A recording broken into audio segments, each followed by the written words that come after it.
Halo Mbak Yuli. Halo. Bisa dimulai? Mas Siti, Silakan. boleh ya? Oke.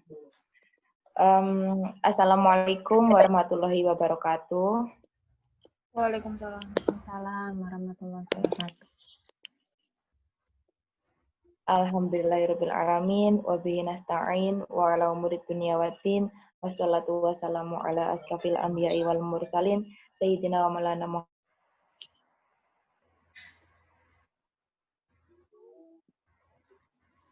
Berdengar. Sinyalnya ya? Oh.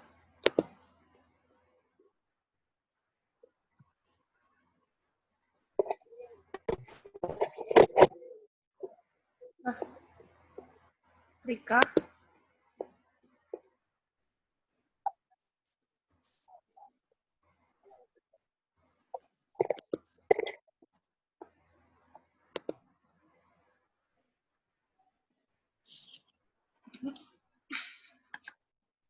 Rika mana ya?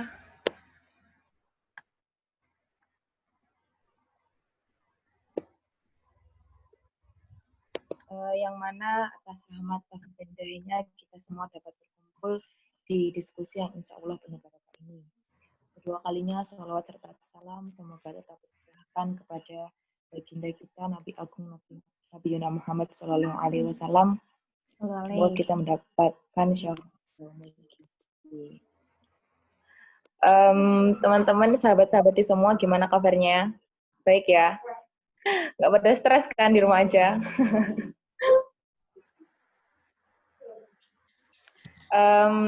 Saya ucapkan selamat datang untuk sahabat-sahabat di semua, seluruh peserta diskusi pada malam hari ini. Saya harap bisa mengikuti diskusi dari awal hingga akhir tanpa halangan suatu apapun. Perkenalkan, nama saya Rika Yuliana. Saya merupakan kader PMII dari Rayon Ali Maksum. Dirinya di sini saya akan memandu diskusi kita pada malam hari ini dalam serial gender tentang laki-laki dan perempuan, apa sih beda perannya. Nah, melihat situasi gender di Indonesia, kita tahu bahwa isu-isu ekonomi, isu-isu kesehatan, isu-isu politik itu lebih booming, lebih digembur-gemburkan ketimbang isu perempuan. Tapi ini bukan berarti kalau isu perempuan itu tidak penting, karena perempuan juga memiliki hak untuk berpartisipasi dalam ruang publik. Nah, hal ini juga berkaitan dengan porsi atau banyaknya perempuan daripada laki-laki. Tapi partisipasinya atau haknya ini tidak minim, tidak terlalu terlihat di ruang publik. Sehingga ini perlu untuk dikaji ulang, untuk dikaji lebih dalam lagi. Sebenarnya apa sih yang menyebabkan perempuan itu kurang aktif di ruang publik seperti itu? Hal ini nggak cuma terjadi di Indonesia aja loh, seluruh dunia kan pasti sih memiliki tentang perempuan. Seperti di Amerika saja contohnya, meskipun terkait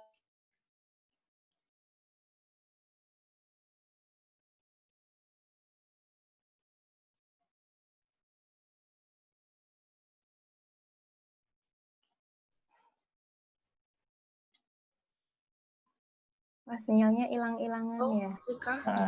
Rika kayaknya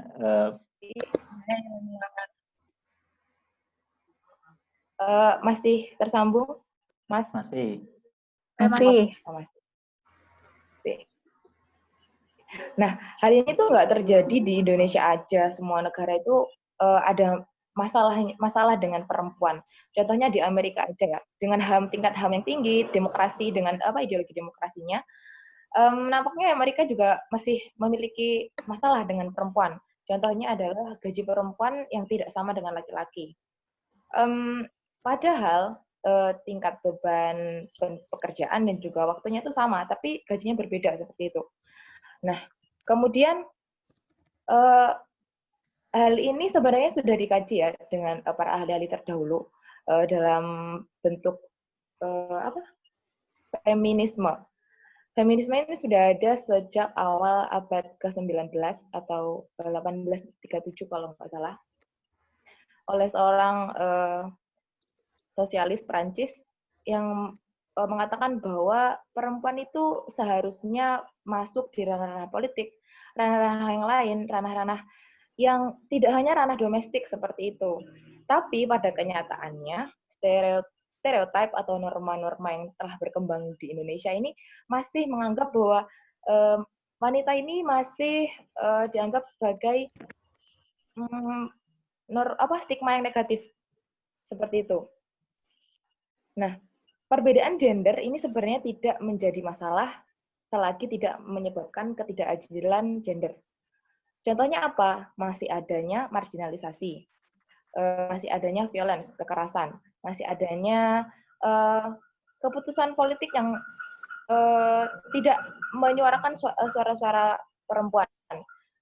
Sehingga ini patut untuk dikaji ulang lebih dalam, dikulik-kulik lebih dahulu, terutama bagi kami kaum-kaum intelektual ya. Nah, untuk itu langsung saja saya panggilkan narasumber kita pada malam hari ini yang sangat wow lah, sangat-sangat luar biasa pengalamannya dalam bidang riset dan gender, untuk Mbak Asili Asisti SIPMPA. Selamat datang Mbak Asili atau Mbak Halo Hili. Rika dan sahabat-sahabat semuanya. Halo Mbak Hili. Kita baru pertama kali ketemu ya Mbak. Betul. Salam kenal Rika. Gimana kabarnya Mbak? Baik ya? Alhamdulillah, sehat, baik.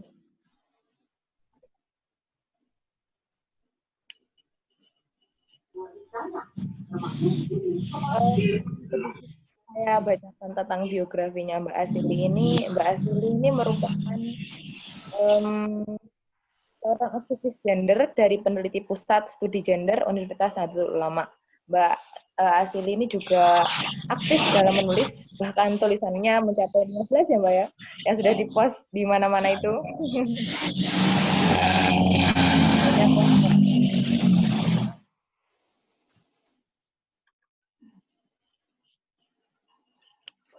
Halo? Iya, halo. Untuk teman-teman, mikrofonnya. Oh ya. Untuk itu tidak usah berlama.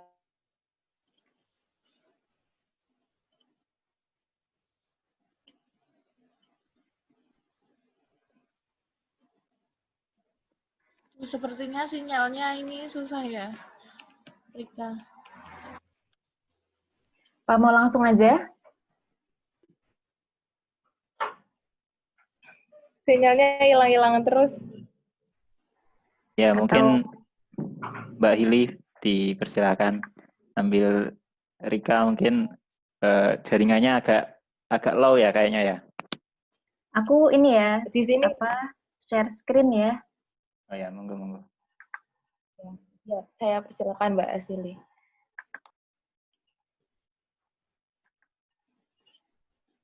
Udah mulai kelihatan belum? Sudah Mbak. Ya. Ya, Mbak. Assalamualaikum warahmatullahi wabarakatuh. Waalaikumsalam. Selamat malam sahabat-sahabati semua. Menarik ya, ini ada 3 sesi diskusi yang berurutan. Yang pertama terkait tentang peran perempuan dan laki-laki. Yang kedua terkait tentang, kalau nggak salah, ketidakadilan gender dalam organisasi. Lalu yang ketiga tentang RUU PKS. Nah, ini aku awal membuka sesi diskusi, 3 diskusi ini, aku akan berbicara terkait tentang hal yang paling dasar dulu ketika kita ingin mengenal lebih lanjut tentang gender, atau terkait tentang peran perempuan dan laki-laki di dalam masyarakat. Kalau kita ngomongin tentang peran, kita perlu tahu dulu apa sih beda antara peran biologis perempuan dan laki-laki dengan peran sosial perempuan dan laki-laki. yang disebut dengan peran biologis itu lebih mengacu kepada jenis kelaminnya. Jenis kelamin atau seks itu berhubungan dengan organ reproduksinya. Untuk selanjutnya nanti kalau aku menyebutkan terkait tentang organ-organ reproduksi perempuan dan laki-laki, mohon kita udah terbiasa lah ya, karena kalau dari sex education sejak anak kecil saja itu sudah mulai membiasakan misalkan ke anak kecil atau ke anak laki-laki misalkan mau menyebut organ vitalnya sudah mulai diajarkan dengan menyebut penis kayak gitu supaya tidak mengandai-andaikan lagi dengan dengan sebutan lain supaya memahamkan sejak kecil bahwa memang laki-laki dan perempuan itu memiliki organ reproduksi yang berbeda. Kalau laki-laki memiliki penis, kalau perempuan memiliki rahim, vagina, dan lain sebagainya. Nanti mohon kesepakatan ya ke sahabat-sahabat kalau nanti aku menyebutkan organ-organ tersebut supaya tidak terkaget-kaget kayak gitu ya. Aku sebut di awal seperti ini. Nah, ini kalau kita berbicara tentang beda seks dan gender, kalau jenis kelamin itu seperti yang tadi aku sudah bilang, jenis kelamin itu berhubungan dengan organ reproduksi perempuan dan laki-laki. Kalau perempuan memiliki rahim, vagina, hormon untuk menyusui dan lain sebagainya, sel telur, kalau laki-laki memiliki penis, sperma dan lain sebagainya. Oleh karena itu, di sini jenis kelamin itu karena kita tidak bisa meminta kita dilahirkan sebagai perempuan atau laki-laki, karena kita tidak bisa meminta organ reproduksi kita apa, maka kita di sini mengatakan bahwa jenis kelamin itu merupakan kodrat atau hal yang tidak bisa diubah atau given atau pemberian Tuhan.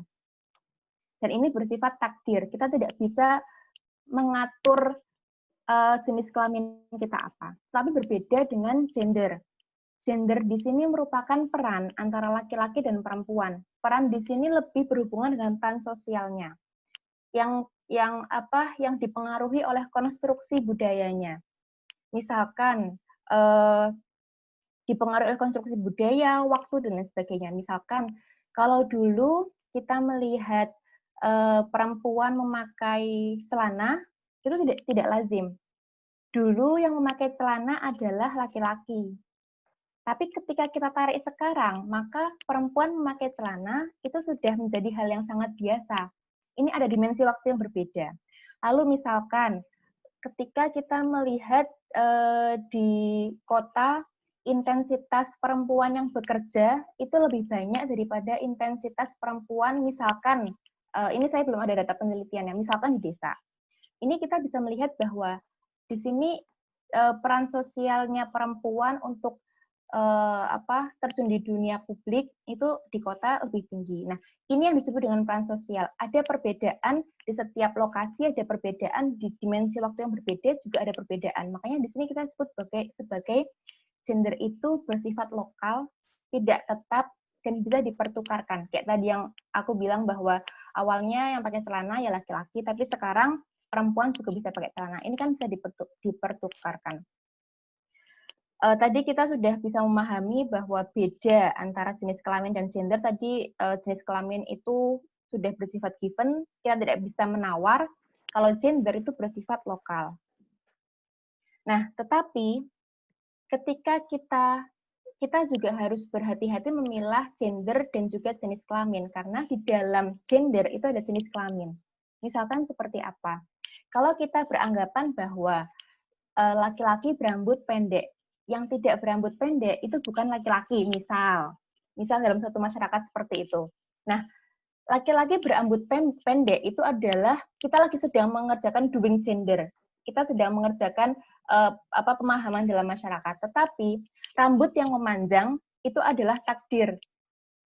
Jadi di sini ketika kita melakukan potong rambut itu kita melakukan doing gender. Tetapi rambut yang memanjang itu takdir sendiri. Jadi di sini slide ini aku mengatakan bahwa di dalam dimensi gender itu ada dimensi takdir. Ini kok ada coretan ya? Aku lanjutin ya. Lalu aku lanjutin ya. Moga-moga nggak nambah coretannya. di sini terkait tentang pengalaman biologis.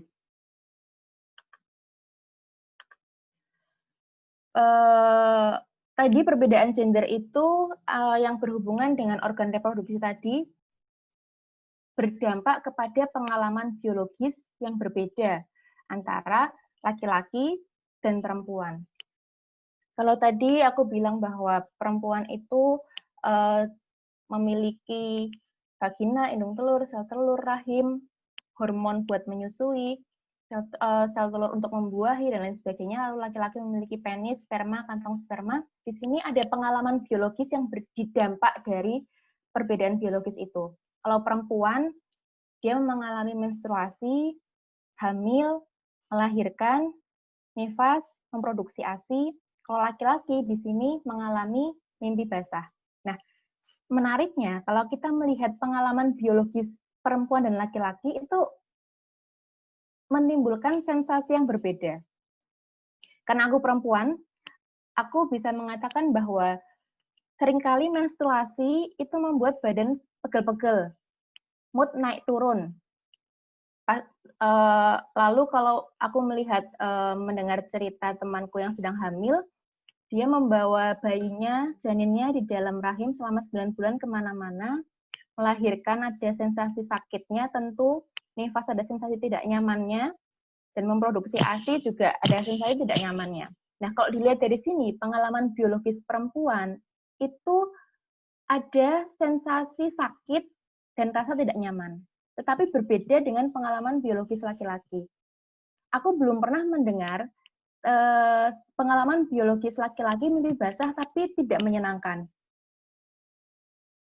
Pada umumnya dan mungkin hampir pasti mimpi basah dalam yang dialami oleh laki-laki itu menyenangkan. Jadi di sini kita bisa membedakan antara situasi yang ditimbulkan dari pengalaman biologis itu. Kalau perempuan, meskipun dia bahagia, tapi ada rasa sakitnya. Meskipun hamil itu bahagia, tapi ada rasa sakitnya, ada rasa tidak nyamannya. Tapi ketika pengalaman biologis laki-laki, itu bisa dipastikan menyenangkan sensasinya. Nah, di sini ketika ketika ada suatu masyarakat yang itu tidak memahami pengalaman biologis perempuan dan melihat bahwa setiap bulannya, misalkan perempuan kok naik turun swing mood-nya, lalu merasakan sakit, lalu karena sakit menstruasi jadi tidak berkegiatan. Kalau misalkan dia tidak memiliki kesadaran pengalaman biologis itu, perbedaan biologis itu, maka dia bisa saja menstigmakan bahwa perempuan itu lemah. Kenapa kok lemah? Karena setiap bulan saja mood-nya naik turun. Karena untuk memanage emosinya saja tidak bisa kayak gitu. Nah, ini berhubungan dengan slide ini. Kalau dalam suatu masyarakat yang tidak memiliki kesadaran gender dan tidak memiliki kesadaran pengalaman biologis yang berbeda antara perempuan dan laki-laki, bisa saja dia mengatakan bahwa perempuan itu lemah. Salah satu buktinya tidak bisa mengatur mood dan lain sebagainya. Karena tidak bisa mengatur mood, maka tidak dianggap bisa berpikir objektif kayak gitu dan lain sebagainya. Nanti berentetan hingga stigma bahwa perempuan tidak bisa menjadi pemimpin. Ini teman-teman ketutupan nggak sih? Soalnya ada. Nah, lalu slide selanjutnya, pola pikir patriarki. Sebenarnya pasti teman-teman juga sudah paham sih, pola pikir patriarki itu seperti apa. Ada dua pola pikir patriarki. Yang pertama, menganggap bahwa di kehidupan ini, yang sebagai subjek adalah laki-laki dan perempuan hanya sebagai objek. Atau dua-duanya subjek, tetapi subjek utama adalah laki-laki dan subjek sekundernya adalah perempuan. Di sini bisa jadi masyarakat itu berpikiran bahwa apa yang tadi dianggap gender, apa yang tadi dianggap sebagai peran sosial, yang itu di luar dari kelima pengalaman biologis tadi, untuk perempuan, di luar melahirkan, di luar menstruasi, di luar menyusui, di luar hamil, itu bahwa dianggap sebagai kodrat. Misalkan, dianggap bahwa perempuan menjadi ibu rumah tangga, hanya mengurus urusan domestik, itu sebagai kodrat. Bahwa perempuan yang bekerja bahwa perempuan yang bekerja itu sebagai seseorang yang melanggar kodrat. Padahal kalau tadi kita lihat runtutannya, yang disebut sebagai kodrat itu adalah pengalaman biologis yang ditimbulkan dari perbedaan biologis itu sendiri. Jadi selain dari pengalaman biologis tadi, itu bukan kodrat. Dan karena bukan kodrat, berarti bisa berubah. Berarti tadi bersifat lokal, bisa berubah, bisa dipertukarkan. Nah, tadi ketika kita sudah melihat slide terkait tentang gimana sih pola pikir patriarki, gimana sih kemungkinan orang itu tertukar mengatakan gender adalah sesuatu hal yang kodrat, maka kita sebenarnya harus mengetahui ketidakadilan gender itu seperti apa sih. Tadi kan Mbak Rika di awal udah bilang kalau sebenarnya perbedaan gender itu nggak masalah kalau nggak menimbulkan ketidakadilan. Nah, kita harus mengetahui apa saja bentuk ketidakadilan. Ada 5 bentuk ketidakadilan kalau dalam bukunya Mansur Fakih. Yang pertama adalah stereotype. Teman-teman, stereotype itu misalkan kalau kita menyebutkan perempuan, dalam 3 atau 5 detik awal, teman-teman apa sih yang dipikirkan? Nah, itu yang disebut dengan stereotip. Bisa jadi teman-teman berpikiran bahwa tadi kalau dalam pola pikir patriarki, perempuan itu bisa jadi lemah. Perempuan itu harus lemah lembut. Perempuan itu sering lebih menonjolkan perasaan. Lalu perempuan itu tugasnya ya menerima, tidak boleh melawan. Stereotip laki-laki apa? Gagah, tidak boleh menangis, sering memberontak, dan lain sebagainya. Mau menang sendiri, memakai akal daripada perasaan, nah itu adalah stereotip yang nanti akan menghadirkan ketidakadilan gender yang beruntun. Lalu yang selanjutnya adalah marginalisasi. Marginalisasi itu peminggiran yang menyebabkan kemiskinan. Contohnya kalau dalam buku buku ekologi feminismenya Vandana Shiva itu dicontohkan revolusi hijau. Bagaimana dulu sebenarnya padi itu tumbuhnya tinggi semua, ukuran tinggi padi itu lebih tinggi daripada sekarang. Tetapi karena ada revolusi hijau ingin menanam padi yang lebih berkualitas, dan dampak dari padi yang berkualitas itu adalah lebih pendek daripada padi yang sebelumnya. Dan itu akhirnya membuat perempuan yang biasanya memegang ani-ani untuk memotong padi, itu jadi tidak memiliki pekerjaan, karena sekarang padi lebih berukuran pendek daripada dulu. Nah, ini adalah bentuk suatu marginalisasi peminggiran yang menyebabkan kemiskinan kepada perempuan. Lalu selanjutnya ada subordinasi. Subordinasi itu apa? Subordinasi itu adalah memandang perempuan tidak penting dibanding laki-laki. Misalkan, dalam suatu rumah tangga yang perekonomiannya pas-pasan, orang tua memiliki 2 anak, perempuan dan laki-laki. Orang tua harus mengambil keputusan mana nih yang harus dia biayai pendidikannya. Karena dengan keterbatasan uang, itu dia hanya bisa membiayai pendidikan 1 orang. Kalau dalam pola pikir keluarga tersebut hanya laki-laki yang harus diunggulkan, tanpa melihat ini sebenarnya siapa sih yang lebih memiliki kecenderungan akademik yang baik, misalkan kayak gitu. Maka dia bisa saja lebih menonjolkan laki-laki daripada perempuan, karena dianggapnya laki-laki nanti ke depannya harus bekerja, kalau perempuan ya kalau menikah hanya di rumah, makanya laki-laki perlu pendidikan yang tinggi. Nah, itu yang disebut dengan subordinasi, atau memandang perempuan tidak lebih penting daripada laki-laki. Yang selanjutnya adalah kekerasan. Kekerasan ini ada banyak, kekerasan verbal, kekerasan perkosaan juga bisa, fisik, emosional, dan lain sebagainya. Lalu juga ada beban ganda atau double burden. Di sini misalkan ketika perempuan itu berhasil menjadi wanita karir, dan perempuan itu menikah, dia menjadi wanita karir, tetapi dalam suatu rumah tangga itu tidak ada kesepemahaman terkait tentang tanggung jawab domestik. Jadi laki-laki itu tidak mau sama sekali menyentuh pekerjaan rumah dan hanya menyerahkan pekerjaan rumah kepada perempuan. Jadi perempuan di sini mendapatkan dua beban. Dia capek karena dia bekerja di luar rumah, dan dia juga terbebani dengan pekerjaan domestik yang sama sekali tidak mau dibagi oleh suaminya. Nah, ini yang disebut dengan beban ganda atau double burden, karena merasa bahwa tugasnya perempuan ya mengurus tugas domestik, boleh bekerja di luar, tapi domestiknya tidak kececeran, tapi domestiknya tetap dikerjain full oleh perempuan. Nah, ini yang disebut dengan double burden.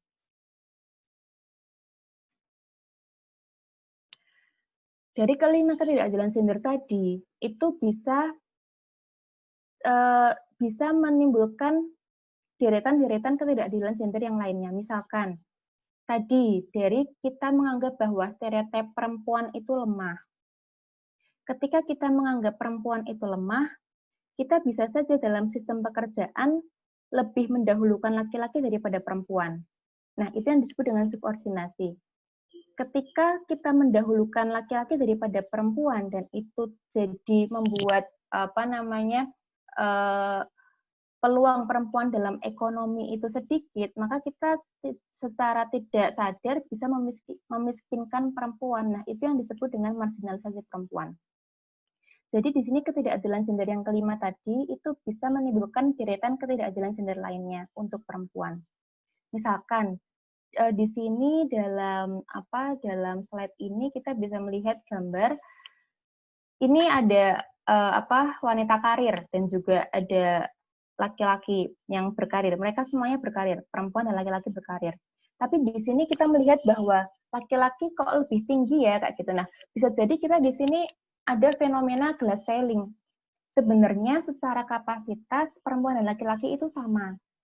Ketika glass ceiling itu apa sih kayak gitu? Glass ceiling itu seperti langit-langit rumah tapi yang tidak terlihat. Berandaikan bahwa ketika kita mau memetik bintang kayak gitu, kita sudah ada di atas rumah nih, kita mau memetik bintang kayak gitu, tapi kayak nggak bisa. Kayak ada yang ngehalangin, tapi tidak terlihat. Nah, itulah ketidakadilan gender. Ketidakadilan gender yang seakan tidak terlihat di masyarakat, itu yang menimbulkan banyak sekali perempuan-perempuan tidak bisa memiliki posisi yang setara dengan laki-laki di ranah publik. Kalau kita berbicara terkait tentang, lalu ketika ada ketidakadilan itu, kita harus bagaimana? Sebenarnya, kita bisa menimbulkan adanya keadilan hakiki. Keadilan hakiki itu apa sih sebenarnya? Ini yang aku pelajari dari Bu Nyai Nur Rofiah, dari KGI, Keadilan Gender Islam. Beliau berkata bahwa keadilan hakiki itu adalah keadilan bagi perempuan yang mempertimbangkan 5 pengalaman biologis perempuan tadi, minimal tidak meningkatkan rasa sakit ke-5 pengalaman biologis perempuan itu, atau bahkan menghilangkan beban dari ke-5 pengalaman biologis perempuan itu. Kalau keadilan mengabaikan pengalaman biologis dan sosial perempuan, maka ini bukan keadilan hakiki bagi perempuan, tapi keadilan tekstual, bukan keadilan hakiki. Karena apa? Karena tidak memperhatikan ke-5 pengalaman biologis perempuan tadi. Nah, keadilan hakiki dalam Islam. Kadang banyak orang yang men-challenge bahwa keadilan gender itu sangat berjauhan dengan esensi Islam, sangat berseberangan dengan nilai-nilai keislaman. Padahal sebenarnya menurut saya, dan dari ngaji dengan beberapa kiai, misalkan Kiai Fakihuddin Abdul Qadir, lalu Kiai Buya Husain Muhammad dan lain sebagainya, sebenarnya bahwa agama Islam itu esensinya sangat mendukung keadilan gender. Tidak ada ajaran agama Islam yang mengajarkan ketidakadilan gender. Di luar biologisnya, tidak ada perbedaan antara laki-laki maupun perempuan. Contohnya, penciptaan perempuan dan laki-laki. Kalau menurut Profesor Nasaruddin Umar, penciptaan perempuan dan laki-laki itu terdiri, dilihat dari konteksnya Al-Quran, itu terdiri dari tiga bahasan. Yang pertama, bahasan bahwa penciptaan perempuan dan laki-laki itu berasal dari air, dari tanah, dan dari proses biologis. Nah, kalau teman-teman pernah mendengar bahwa anggapan kalau laki-laki itu lebih superior daripada perempuan, laki-laki lebih superior daripada perempuan, salah satunya karena ada ayat terkait tentang penciptaan perempuan dari tulang rusuk laki-laki. Nah, sebenarnya ada nggak sih yang mengatakan bahwa penciptaan perempuan itu dari tulang rusuk laki-laki dalam Al-Quran? Nah, rupanya tidak ada. Menurut buku Muslimah Reformis, karya Profesor Musdah Mulia, yang justru secara eksplisit mengatakan bahwa penciptaan perempuan berasal dari tulang rusuk laki-laki itu berada di Perjanjian Lama. Sama sekali tidak ada di dalam Al-Quran. Di dalam Al-Quran yang ada hanya mengatakan tadi, penciptaan tadi dari 3 sumber itu, dari air, tanah, dan juga proses biologis, dan juga diperkuat dengan surat An-Nisa ayat 1 yang mengatakan bahwa esensi penciptaan perempuan dan manusia itu sama, dari nafsun wahidah, atau dari esensi yang sama. Lalu kalau kita mengatakan bahwa kok banyak sih seakan-akan ayat Al-Quran atau hadis yang mengatakan bahwa perempuan itu lebih rendah daripada laki-laki, itu bisa jadi karena ayat Al-Quran diartikan hanya sebatas tekstual saja, bukan kontekstual. Kalau dalam bahasa ini disebut dengan diartikan secara misoginis atau membenci perempuan. Salah satunya adalah ayat Al-Quran surat An-Nisa ayat 34, Ar-rijalu qawwamuna 'alan nisa. Bagi sebagian orang itu mengartikan bahwa pemimpin perempuan ya laki-laki adalah pemimpin perempuan. Tetapi menurut Kiai Fakihuddin Abdul Qadir dan juga menurut Gus Dur dalam buku Islam Kosmopolit, itu sebenarnya lebih tepat untuk diartikan sebagai lelaki itu bertanggung jawab kepada perempuan dengan 2 syarat, bahwa laki-laki itu memiliki kemampuan dan kapasitas, dan laki-laki itu memiliki nafkah yang cukup. Jadi arijal di sini untuk menjadi qawwam, untuk menjadi pemimpin bagi perempuan itu bukan sembarang laki-laki. Menurut buku Mubadalah karya Kiai Fakihuddin Abdul Qadir, tetapi lelaki yang memiliki 2 syarat tadi, yang memiliki kemampuan dan kapasitas, dan juga yang memiliki nafkah yang cukup. Jadi kalau dari sini kita lihat bahwa ini bukan Ar-rijalu qawwamuna 'alan nisa, itu tidak bisa dianggap sebagai laki-laki adalah pemimpin perempuan. Tetapi kalau dalam konteks publik, dalam konteks perpolitikan itu bahkan bisa diseret-seret ayat ini untuk mengatakan bahwa perempuan itu tidak pantas menjadi pemimpin bagi para lelaki atau bahkan pemimpin negara.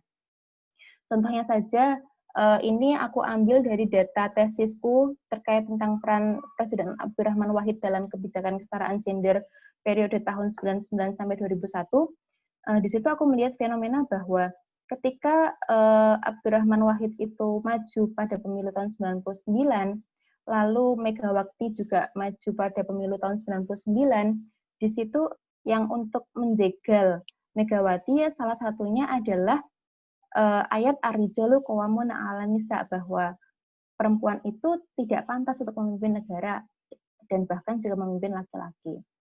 Padahal ketika kita melihat ketika Megawati maju dan dia mengajak salah satu wakil presiden dari salah satu partai yang sebelumnya sangat gencar berkampanye Ar-rijalu qawwamuna 'alan nisa di tahun 99 tadi, buktinya ketika Megawati maju ya tidak ada, partai tersebut tidak menggembar-gemborkan Ar-rijalu qawwamuna 'alan nisa seperti tahun 99 tadi.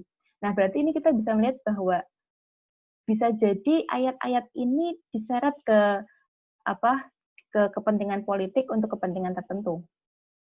Lalu ada lagi riwayat akan hancur suatu negara jika dipimpin oleh seorang perempuan. Ketika kita melihat konteksnya pada waktu itu adalah pengangkatan Ratu Buaran. Kenapa kok asal usulnya konteksnya kenapa kok riwayat ini bisa muncul? Karena pada waktu itu bentuknya adalah masih kabilah-kabilah. Pada waktu itu perempuan itu masih dijadikan sebagai barang rampasan. Jadi ketika pemimpin itu membutuhkan suatu kewibawaan dan pada waktu itu perempuan masih menjadi barang rampasan dalam perang di kabilah-kabilah, maka kewibawaan perempuan ketika Ratu Buaran itu naik, maka tidak bisa terpenuhi. Oleh karena itu, pada waktu itu muncullah riwayat akan hancur suatu negara yang dipimpin oleh seorang perempuan, karena konteksnya pada waktu itu perempuan masih menjadi barang rampasan perang.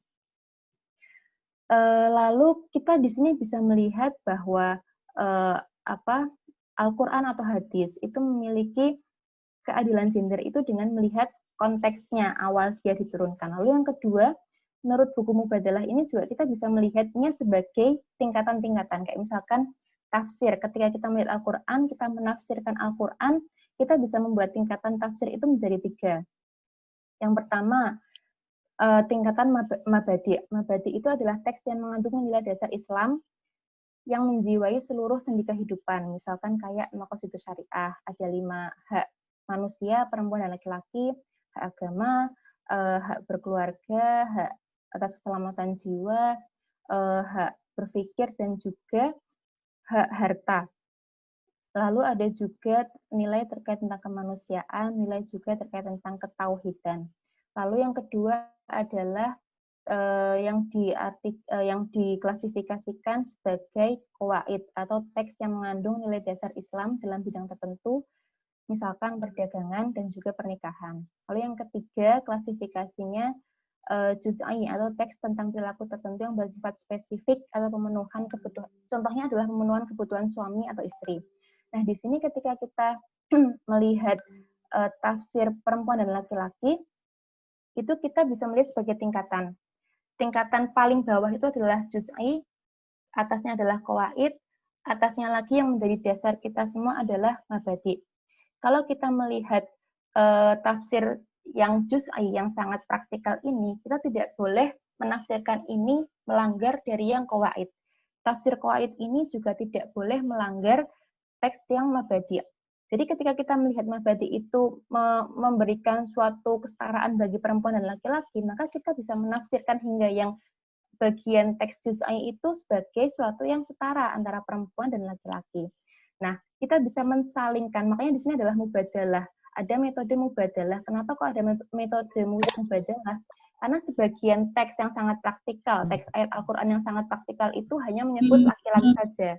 Tetapi itu bisa disalingkan kepada perempuan dengan landasan teks mabadi tadi. Ketika itu dilakukan, maka tidak ada tafsir-tafsir ayat Al-Quran maupun hadis yang itu tidak yang itu bertentangan dengan keadilan gender.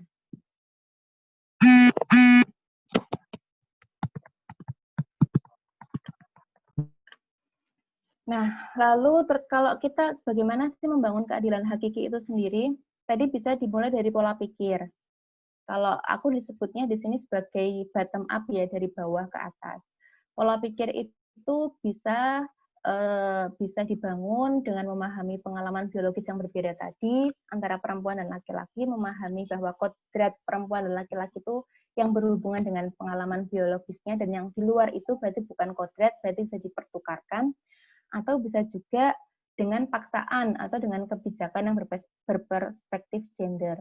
Kalau di sini aku sebut sebagai kebijakan arah top down atau dari atas ke bawah. Kalau dari Caroline Moser sendiri itu membagi kebijakan berperspektif gender ini dengan dua klasifikasi. Yang pertama adalah practical gender needs, lalu yang kedua adalah strategic gender needs. Nah, apa sih practical gender needs itu? Practical gender needs itu kita memberikan kebijakan kepada perempuan atau kepada laki-laki, tapi ini ketika kita konteksnya adalah ingin membangun keadilan gender, kita memberikan kebijakan kepada perempuan yang itu menjawab kebutuhan pada saat itu juga. Misalkan ketika perempuan pada saat ini diidentikan dengan masalah domestik, ya berarti kita memberikan kebijakan yang itu menjawab kebutuhan domestik pada saat itu untuk perempuan, misalkan penyediaan air, kesehatan bagi perempuan. Tetapi ini problemnya adalah tidak mengubah sistem sosial di masyarakat yang itu seakan masih mensubordinasikan perempuan dibanding laki-laki. Biasanya berfokus kebijakan ini itu untuk hanya menjawab kebutuhan domestik saja. Lalu strategic gender needs ini yang kedua. Nah, kalau strategic gender needs ini adalah kebijakan yang itu untuk mengubah posisi subordinasi perempuan supaya bisa setara dengan laki-laki. Contohnya apa? Contohnya adalah terkait tentang kontrol power terhadap sumber daya alam, kontrol tubuh perempuan seperti kehamilan, alat kontrasepsi, pembagian kerja domestik yang dihapuskan, dan lain sebagainya. Kalau isu terkininya, salah satunya adalah rancangan undang-undang penghapusan kekerasan seksual, atau kalau yang sebelum-sebelumnya itu seperti misalkan 30% affirmative action itu juga termasuk dalam strategic gender needs karena ini ingin mengubah posisi perempuan supaya setara dalam hal politik. Oke, segitu dulu, nanti kita lanjut di sesi tanya jawab. Silahkan Mbak Rika.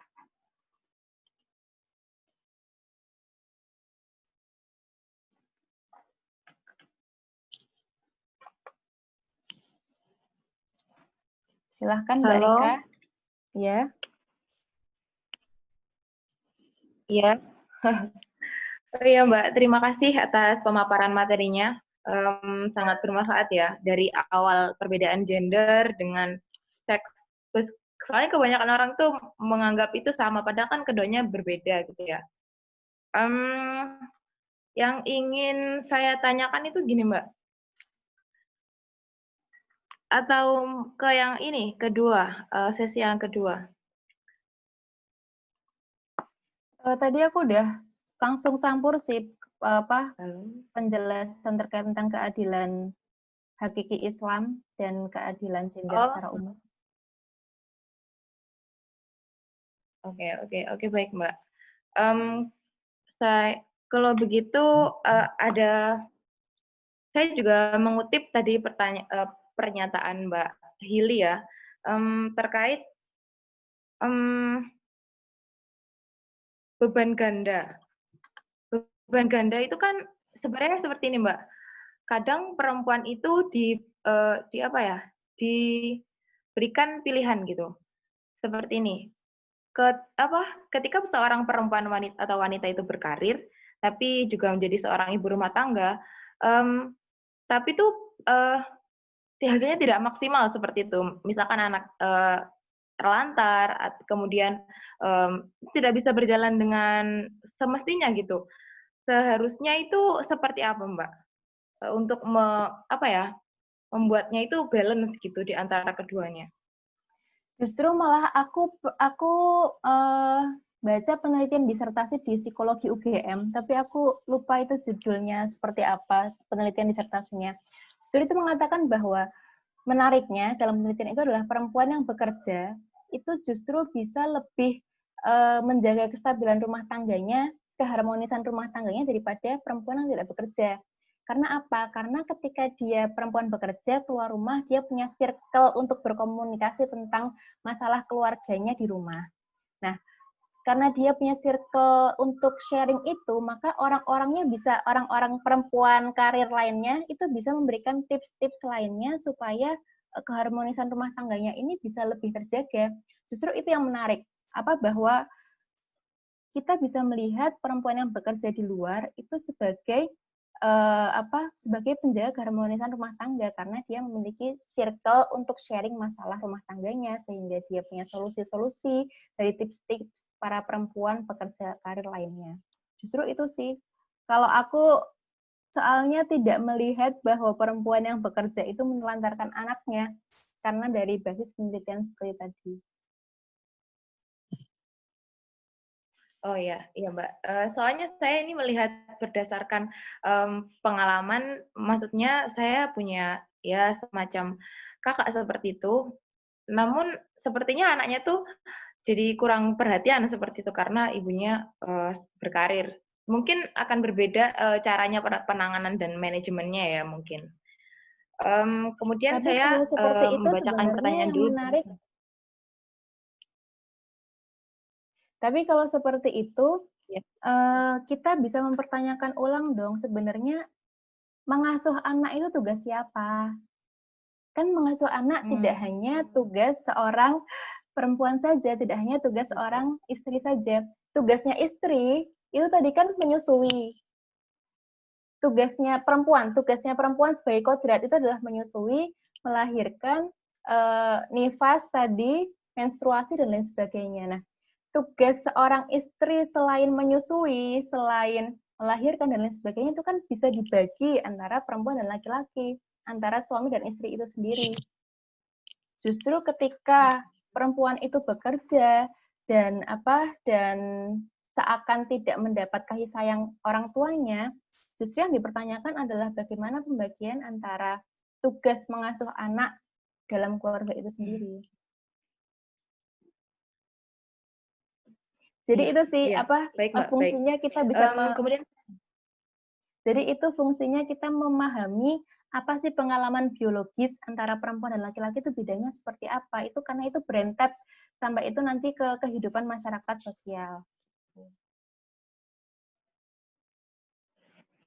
Oh iya, ya Mbak, baik Mbak.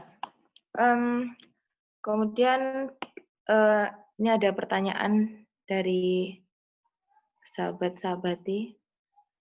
Saya akan bacakan dulu.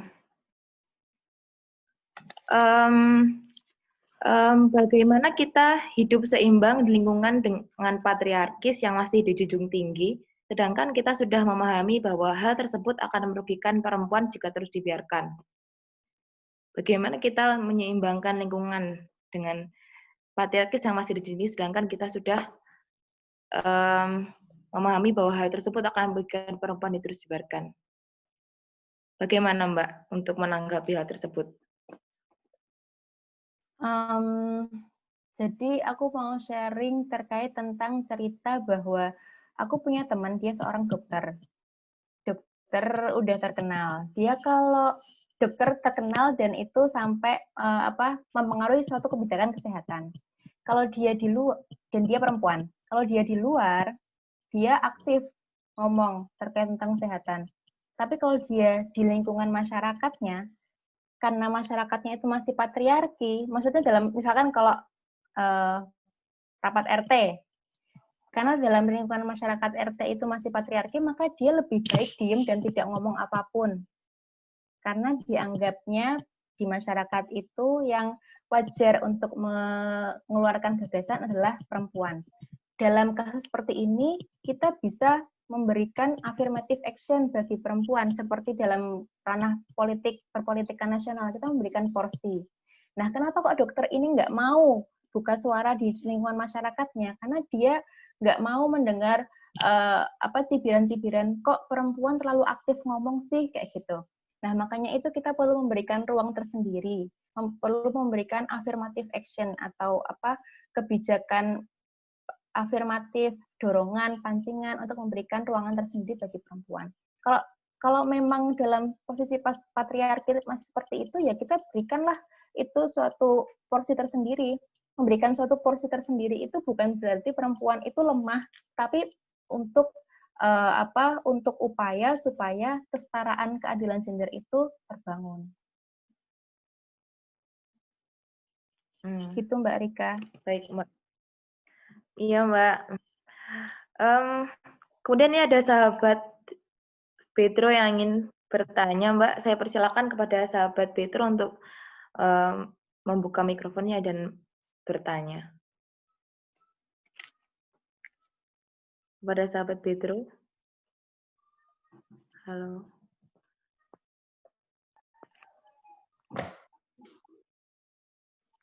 Halo teman-teman. Selamat malam teman-teman PMI. Selamat malam Mbak Hili yang saya hormati. Halo, selamat malam. Sahabat Saya mau tanya kalau di perdebatan tentang peran perempuan dan laki-laki itu kan sangat sangat klasik sebenarnya. Tapi kalau di fikih Syafi'iyah terutama itu kan peran perempuan itu sangat singkirkan seperti itu dalam ranah-ranah publik, dalam ya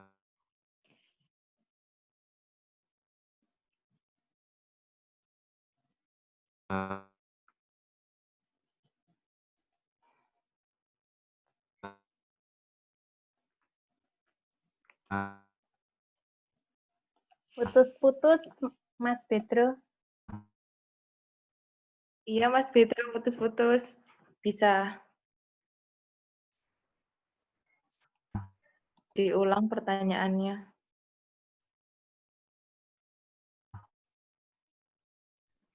Mas Pedro, sahabat Pedro,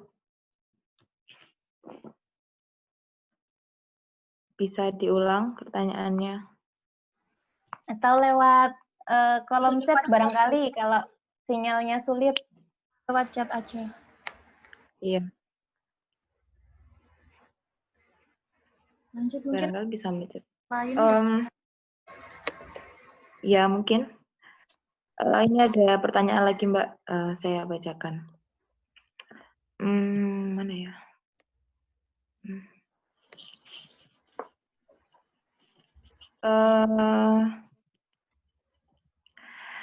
Ada yang bertanya, Mbak, sudahkah kalangan perempuan tradisional di desa mengerti hal ini, Mbak? Dan tanggung jawab siapa sih menyadarkan mereka? Dari sahabat Irfan Abdul Hakim. Bagaimana menyadarkan perempuan-perempuan milenial? Di desa kan konteksnya?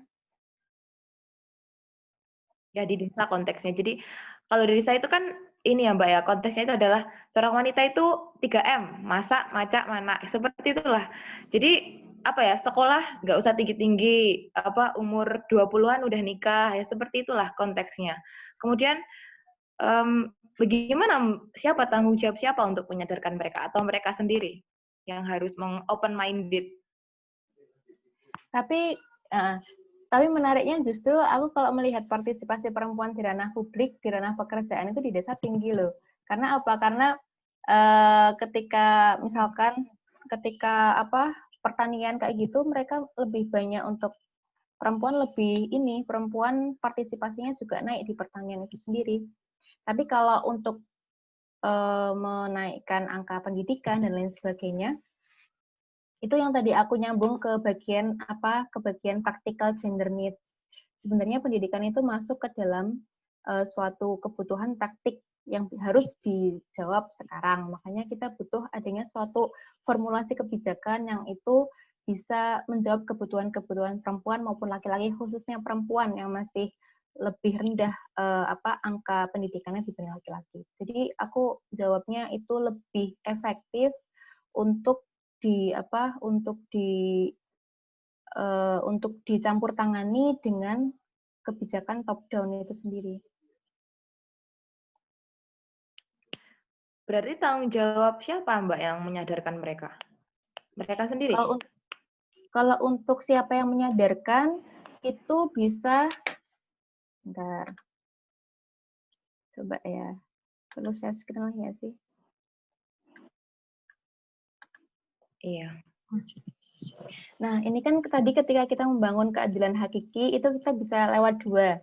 Ketika sudah dibantu dengan intervensi negara, maka kita perlu untuk intervensi negara itu dengan cara top down dari negara ke masyarakat.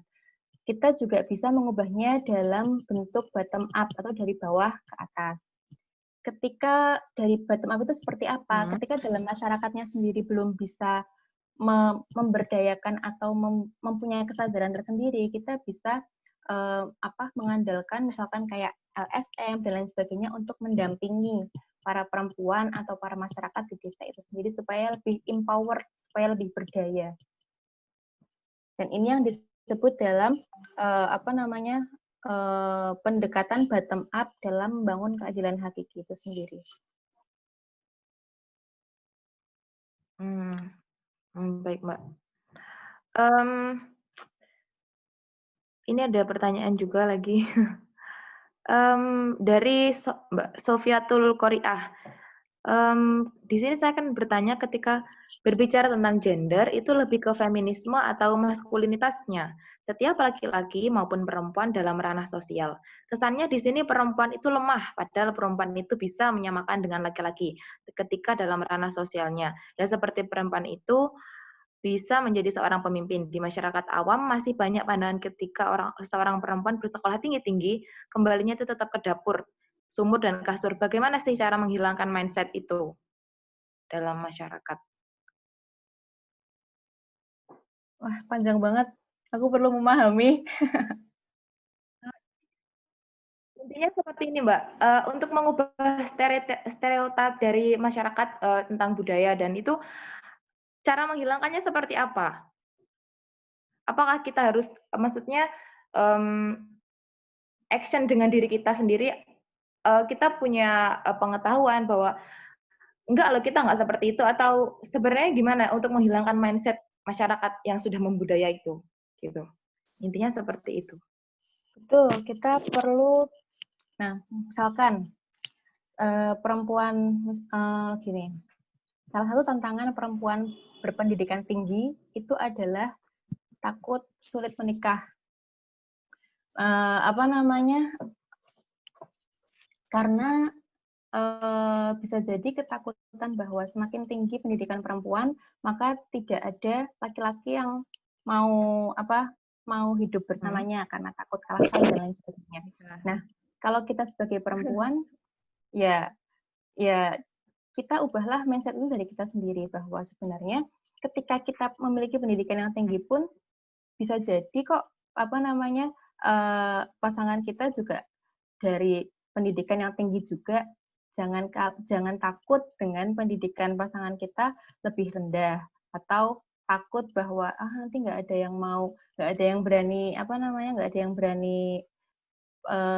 menikah nih sama aku kalau pendidikanku tinggi. Jadi kita bisa merubah itu dari diri sendiri. Contoh sederhananya yaitu kalau perempuan berpendidikan tinggi ya jangan takut untuk tidak punya pasangan, karena pasti ada pasangannya sendiri. Iya, sebenarnya ketika kita perempuan-perempuan bersekolah tinggi ini sebenarnya kita ingin menunjukkan loh, itu adalah bentuk aksi ya, bentuk aksi bahwa nggak semesti itu gitu loh. Kalau perempuan sekolah tinggi-tinggi kita nikahnya nanti lama, nggak.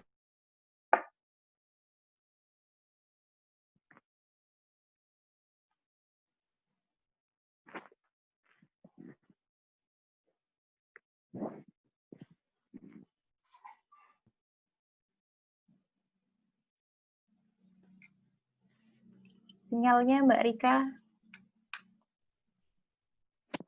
Rika putus apa ya suaranya? Oh ya, kayaknya putus.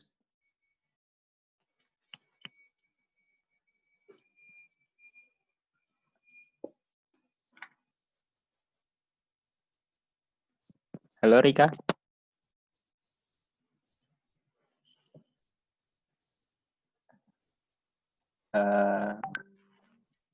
Oke, Rika masih connecting ternyata Mbak.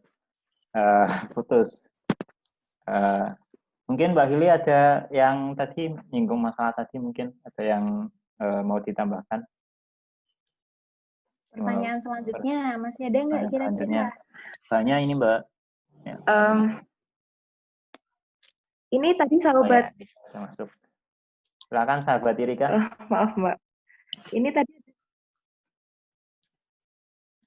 Ini tadi ada sahabat Pedro yang mau bertanya, gimana? Masih ditunggu pertanyaannya? Enggak. Mana? Enggak ada ya?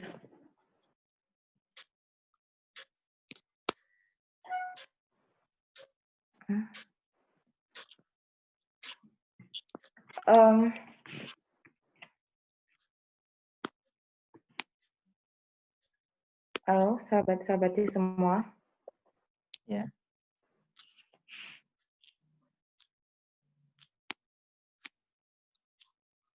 Kedengaran Mbak Rika?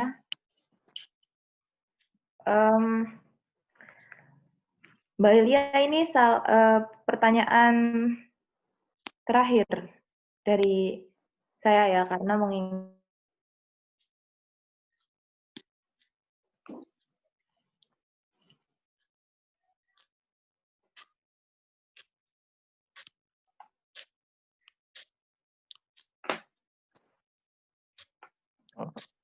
Rika putus lagi. Halo Rika. Mungkin ini dulu ya Mas Sidik, bisa di backup dulu mungkin Mbak Rikanya, karena masih ada banyak pertanyaan ya. Soalnya masih ada, saya lihat itu ada sekitar 4 pertanyaan tambah, oh iya masih ada ya sekitar 5 pertanyaan itu. Mungkin bisa sambil dipilih itu Mas Sidik sambil nunggu Mbak Rika. Oke, ini Mbak Hili, ada pertanyaan dari Kongres Kebudayaan Desa. Aku bacakan, izin bertanya, pengetahuan apa yang harus dimiliki oleh keluarga dalam kurung suami, istri, dan anak untuk menguatkan pondasi dan ketahanan keluarga yang harmonis, dan apakah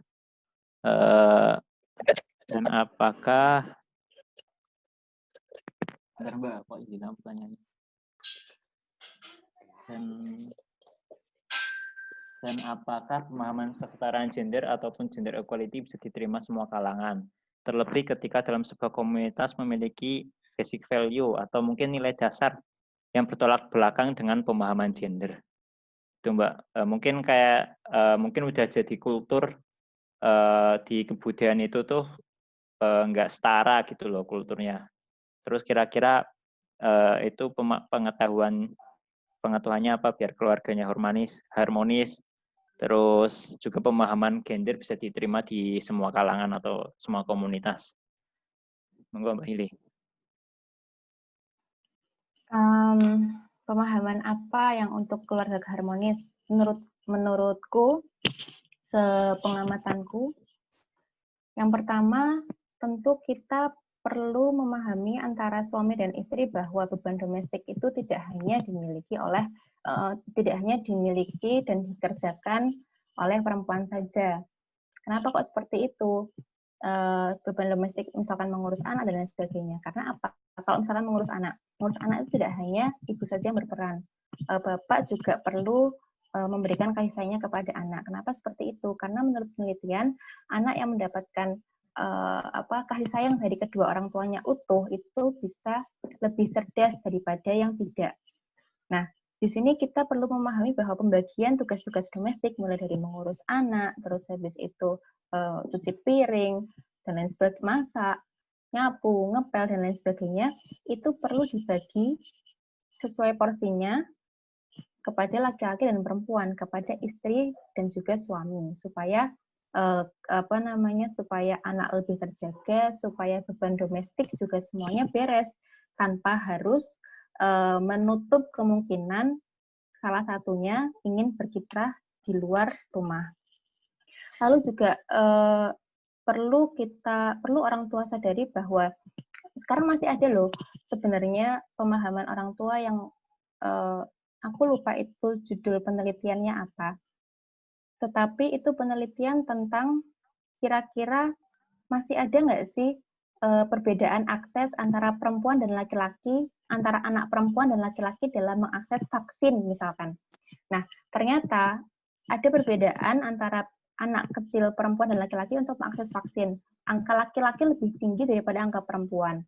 Karena apa? Karena pemahaman dari orang tua itu yang tadi masih lebih mendahulukan laki-laki daripada perempuan. Oleh karena itu, selain pemahaman pembagian beban domestik, maka orang tua harus memahami bahwa anak perempuan dan laki-lakinya itu memiliki hak yang sama untuk mengakses pendidikan, kesehatan, kelayakan kehidupan, ekonomi, dan lain sebagainya. Lalu terkait tentang nilai-nilai value dalam masyarakat, seperti yang aku bilang tadi, karena gender itu merupakan nilai gender itu bersifat lokal, makanya itu bisa berubah. Oleh karena itu, berangsur-angsurnya zaman juga bisa jadi orang yang suatu masyarakat yang sangat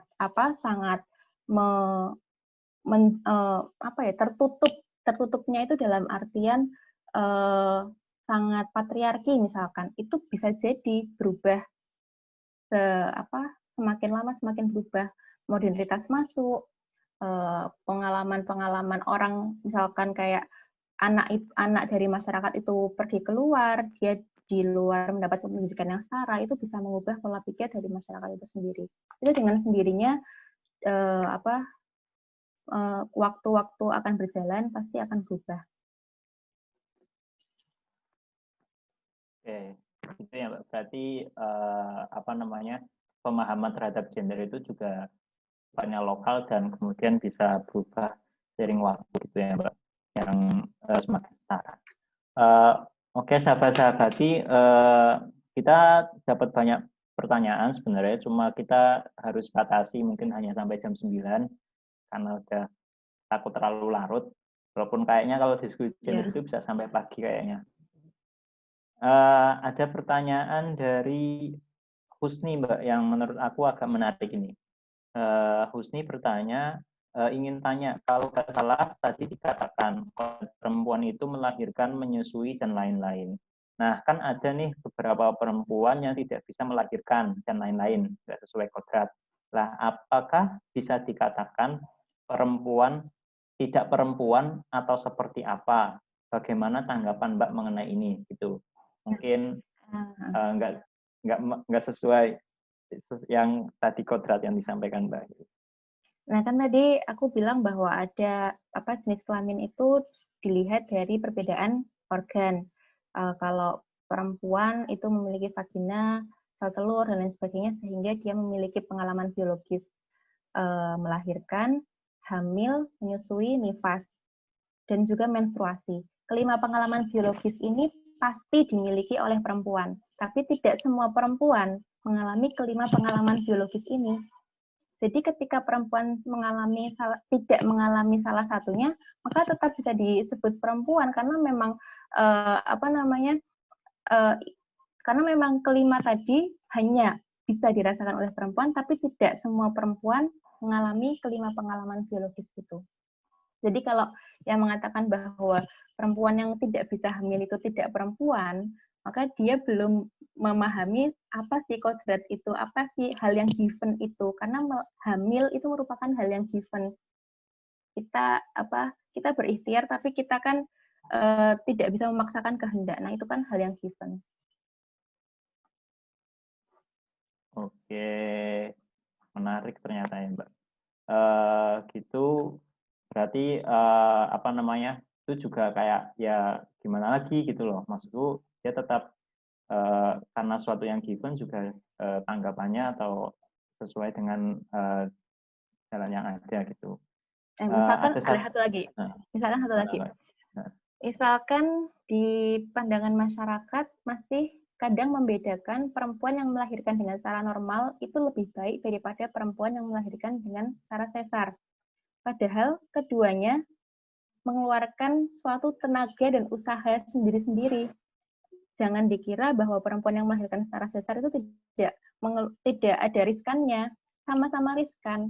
Maka oleh karena itu kita sebagai masyarakat, sebagai orang masyarakat yang yang mengomentari itu jangan langsung menjudge bahwa perempuan yang melahirkan secara normal itu lebih baik daripada perempuan yang melahirkan secara sesar.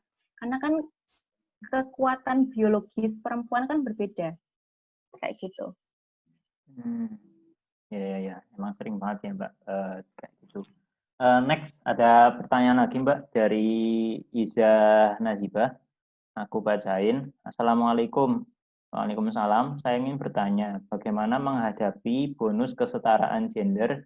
Dalam hal ini adalah perempuan justru menganggap kesetaraan gender untuk tidak memenuhi kodratnya dalam mengurus rumah tangga. Terima kasih. Itu Mbak. Mungkin kayak kayak semacam dari perempuan sendiri, mungkin ada beberapa kalangan yang menganggap bahwa kesetaraan gender itu malah mengingkari kodrat perempuan gitu Mbak.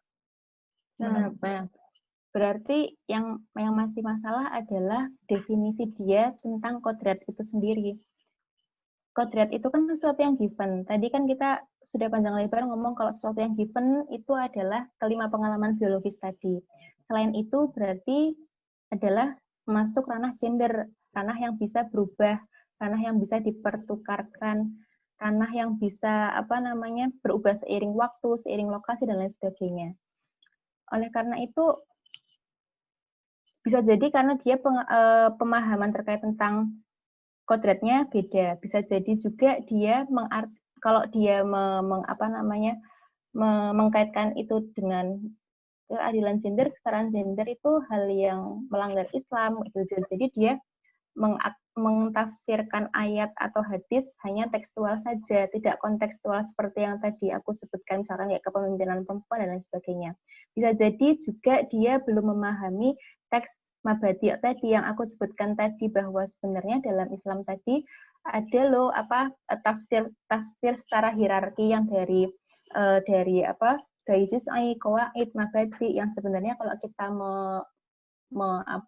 memahami secara utuh maqasidus syariah untuk perempuan dan untuk laki-laki itu sangat setara. Kayak gitu. Oke. Ini kebetulan sahabat di host Mbak Rika udah hadir. Oke, Mbak Rika mungkin bisa dilanjut. Iya, baik. Makasih Mas Didik sudah menghentikan karena sinyalnya buruk, kehujan Mbak Hili. Maaf ya Mbak. Nggak apa-apa, Mas Didik siap sedia menggantikan. Baik. Karena ini sudah mendekati jam 9, saya ingin meminta Mbak Hili untuk memberikan closing statement-nya ya Mbak. Terkait tema kita pada malam ini kan laki-laki dan perempuan, apa sih beda perannya? Sebenarnya apa beda perannya, dan singkat saja Mbak tentang tema kita pada malam hari ini. Beda perannya adalah peran dari pengalaman biologis itu sendiri. Peran dari pengalaman biologis itu bersifat kodrati, given, tidak bisa diubah, sedangkan yang lainnya itu adalah hal yang lokal, bisa diubah dan bisa dipertukarkan.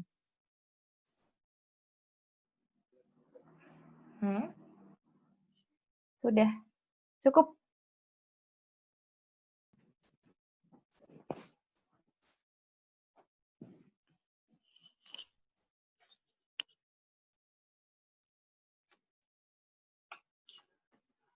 Yang lagi kayaknya.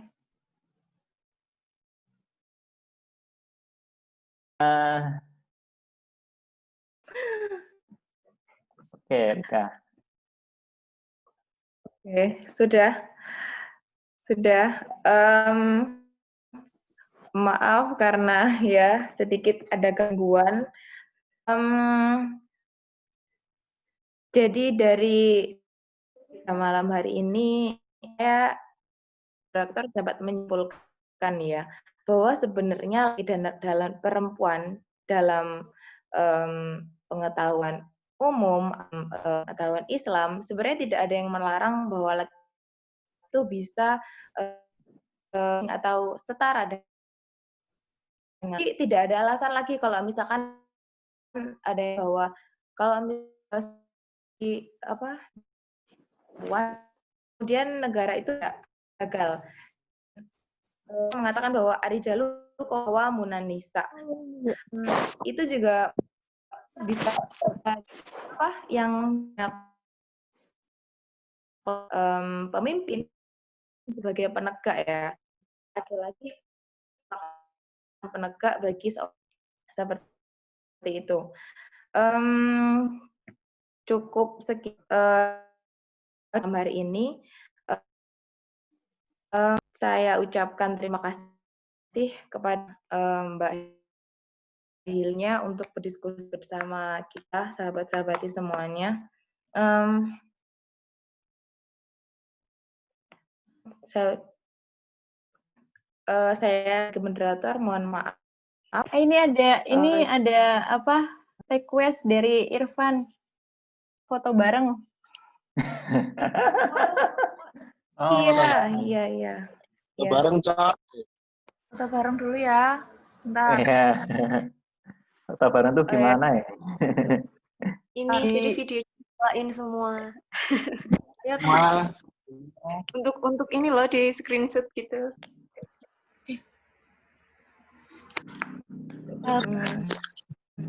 Coba diabani untuk dibuka kameranya semuanya. Sahabat Sidik. Oh ya, tolong sahabat-sahabat dibuka kameranya. Yang belum memakai kerudung bisa pakai kerudung buat sahabati. Sidik, minta tolong di screenshotin. Oke, screenshot ya.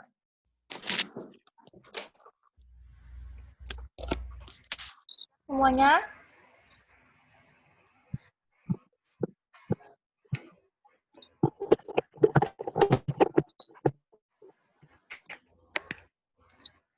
Nah, bentar lagi. Tim Sidik sudah siap? Siap? Sat- Semuanya udah siap? Dihitung. Oke. Gitu. Aku hitung ya.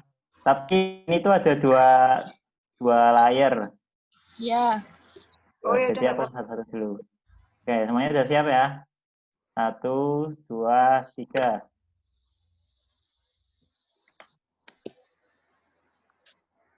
Oke, satu lagi. Layar selanjutnya. Maaf, tadi keluar. Oke, satu lagi ya. Satu lagi. Dikeluar. Semuanya harus siap.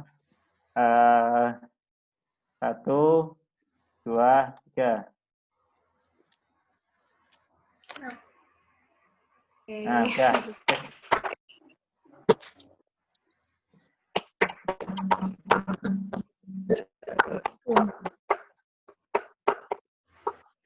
Sudah.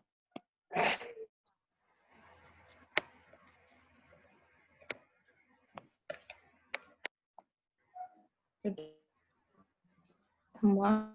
Ya, ntar tak kirim. Yang teman-teman kalau yang minta tak kirim.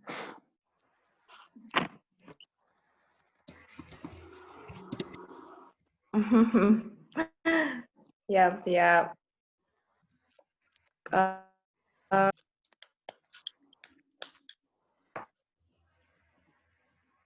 Marilah kita tutup diskusi kita pada malam hari ini dengan bacaan Alhamdulillahirrahmanirrahim. Alhamdulillahirrahmanirrahim. Pada malam hari ini. Amin. Berikan topik yang baru, changing set supaya setara dengan laki-laki. Terakhir dari saya, mohon maaf apabila ada kesalahan. Warahmatullahi wabarakatuh. Waalaikumsalam warahmatullahi wabarakatuh. Mohon maaf ya kalau tadi ada salah kata. Aku izin live dulu. Terima kasih. Ya, makasih Mbak Ili. Teman-teman, jangan lupa untuk seri kedua dan seri ketiga ya. Iya, seri kedua nanti tanggal 24 Juli kita akan bahas apa Mas Sidik? Lupa. Ya. Kita akan bahas soal ini patriarki dalam organisasi dan ini budaya kehidupan sehari-hari. Disusul nanti diskusi ya, kita akan bahas soal RUU PKS ya teman-teman. Adilan gender. Yes. Itu. Makasih Rika. Makasih ya Rika. Makasih Rika, makasih teman-teman semua. Matur nuwun semuanya teman-teman. Ya, teman-temannya yang lain yang belum bisa gabung diajak. Nanti ini bakal diunggah di channel YouTube. Jangan lupa subscribe, like, share, and comment. Oke, guys. YouTube-nya PMI cabang Sleman ya.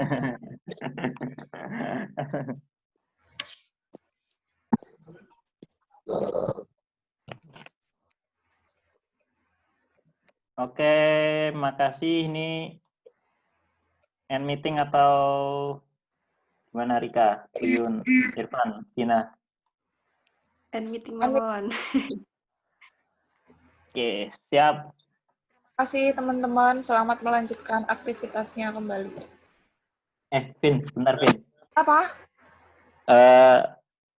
Ini kamu save di drive atau di komputermu? Di komputer. Recordnya Oh ya. di komputer ya? Hmm. Oh ya udah. Berarti kamu yang upload ya? Oke. Nek di drive aku sih mau upload. Ya, langsung di live on YouTube aja ya. Yoi. Oke, terima kasih teman-teman. Aku live. Terima kasih.